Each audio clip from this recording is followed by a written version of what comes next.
Me.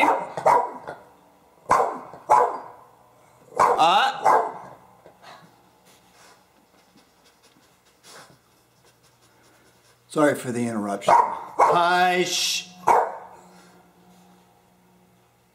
Thank you. As I was saying, this piano I'm taking apart, and we're getting rid of the piano because it's going to cost $10,000 to get fixed, and we don't have $10,000. So, taking it apart, there are very few things in the arts, in my opinion, that have authentic ties to STEM.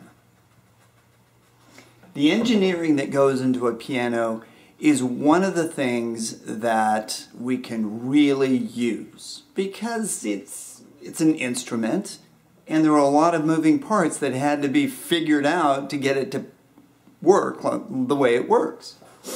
So I can't, hang on.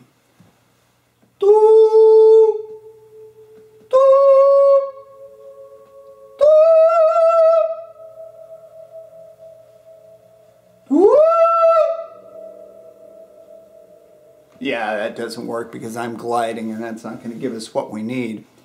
Anyway, if you're in a STEM program and you're in engineering, if you like cool old things in your room, and I personally think cool old things are something we should have in the classroom or in a space so that kids can see cool old things. The action for a piano is a study in just how intricate something that everyone has played, well, maybe not everyone, with 7 billion people in the world, I would say there's probably 1 or 2 that haven't played a piano, but you get the idea that most of the kids that you're going to deal with have seen, touched, dinked around on a piano, but they don't really know how it works. So if there's an old piano and you can take it apart because nobody wants it anymore, you should. Just the craftsmanship, just a human made this, or many humans made this, and just the way it's cut, there's no computer cut this. A human had to figure this out and use the equivalent of analog tools. And there's just so much you can talk about as far as why it's constructed the way it's constructed. I mean, this is the fulcrum right here, you get that. There's a single hole right there, small, relatively speaking, and then this is larger. Like, why would this need to be larger than the single hole? A great question for a child. So anyway, I want to draw that to your attention. Since it's here in my hand, old pianos, you know, they have to weight them a certain way so they stay the way they're supposed to. Anyway, this is lead. Lead. Lead. Just be careful. Anyway, my father-in-law, this is my father-in-law's piano, and he, back in the day, got it from someplace. I don't know, it doesn't matter. What matters is that he's an engineer, petroleum engineer. He's gone. But this piano remains. And he wanted this piano to sound like a honky-tonk piano. So he constructed this little thing. I think he did, maybe he didn't. Anyway, this is really kind of cool. A fabric glued on this piece of wood. Now, this probably, if I'm looking at the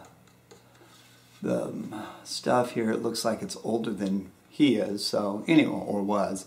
Anyway, there are these little pieces of metal that when you press the right lever, they go down, and as the hammers are struck, the hammers do that, and so there's this ding, ding, ding, ding. Genius.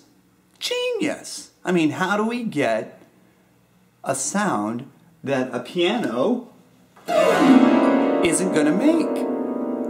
That's an engineering kind of thing. Even though it's music, it's an engineering thing. And those are the things that we need to highlight when we're trying to show how music is tied into science, technology, engineering, and math. We don't need to say, let's make up a song about the water system. That's bogus. In my opinion, it's bogus.